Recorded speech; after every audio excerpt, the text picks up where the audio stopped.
Hello guys, full time at the Emirates Stadium, Arsenal 4, Leeds 2, and I thoroughly enjoyed that one. I think Arsenal were very much deserved winners, and there was a lot of really interesting stuff about the way Arsenal played. Obviously, Aubameyang as a central striker got a hat-trick, really good, really important, really heartwarming to see him back among the goals. I mean, he's had a tricky time this season, tricky time in the last few weeks, obviously dealing with a personal issue. But he looked like a man determined to make up for his absence today. And he looked like the Aubameyang of last season, really. And the season before that, he looked like the Aubameyang we thought we'd signed to a new contract. So that's hugely encouraging. I think a big part of that is the players we had behind him, the service he was provided with, the danger they offered. You know, Smith Rowe from the left, Saka from the right, Ødegaard making his first start in the middle. The combination play between those three, the interchanging of positions, the one-touch passing was really good, really positive. The central midfielders deserve mention too. Dani Ceballos had his best game for a long time. Wonderful pass for Bellerin's goal. Bellerin offered an outlet all through the game. Granit Xhaka maybe has been, I mean, along with Bukayo Saka, Arsenal's best player in recent weeks. I really, really do think he's come on leaps and bounds. And when you think this was out without Kieran Tierney, without Thomas Partey, without Rob Holding, who's been an instrumental figure in the team of late, it's a really, really strong performance. I wonder if there's something about Leeds that makes Arteta like the idea of Aubameyang through the middle. The fact that, you know, there are opportunities to exploit space in broken play. He did it, of course, at Elm Road, I think for the first time this season. Didn't quite work on that afternoon, but did work here really, really well. I think playing Smith Rowe in a wide area is really interesting. I think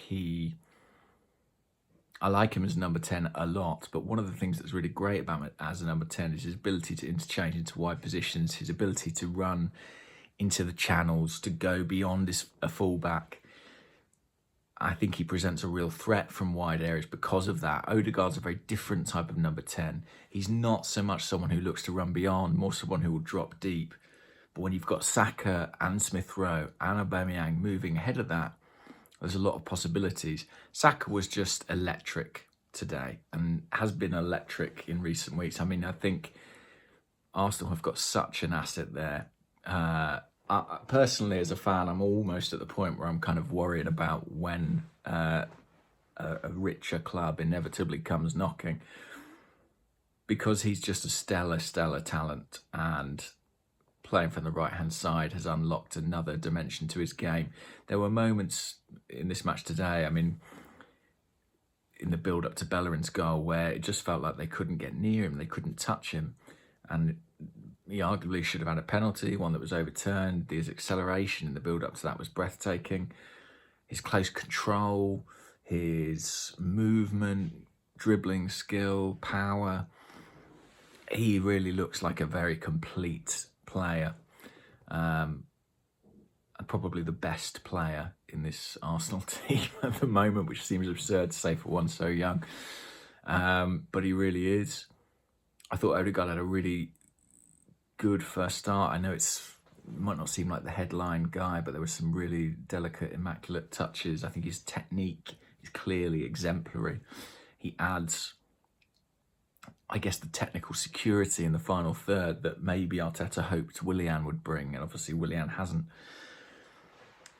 Second half, Leeds came back into it in a big way. Arsenal will be criticised for that. I saw a few nerves as well on social media. I think Leeds are an atypical opponent. They're sort of an opponent where game state doesn't really apply. You know, they attack games at 4-0 down just as they do at 0-0. It's almost like the scoreline doesn't matter to Bielsa. You know, even when this game was surely beyond them, he kind of always was encouraging his team to go forward. And I think if Arsenal had scored another couple of goals, that still would have been the case. And for that reason, they always present a threat, but they also always give you chances. Arsenal took a lot of those chances today, and ran out winners, deserved winners. And it's a nice feeling, because I think they deserve more than they got against Wolves and Villa. This was a win that we needed. They were goals that Aubameyang needed. There were rests for some important players, obviously Holding. There there's Tierney, who might be back soonish. Thomas Partey, we hope we might be back soonish. Nicola Pepe not involved today. I wonder if he's got a chance of playing against Benfica, because he, hadn't done anything wrong really to mean that he wasn't in the starting lineup. This is a really crucial period, some big games, and at least Arsenal go into it with a positive result behind them. I really enjoyed it. I've enjoyed watching Arsenal generally in recent weeks, and that's worth an enormous amount. To be honest, in a season where our sort of league position is kind of, whatever happens, I'm almost not that bothered about it. Enjoying watching us play is probably one of the most important things. I'm going to leave it there. Speak to you all soon. Enjoy what's left of your weekend. Bye-bye.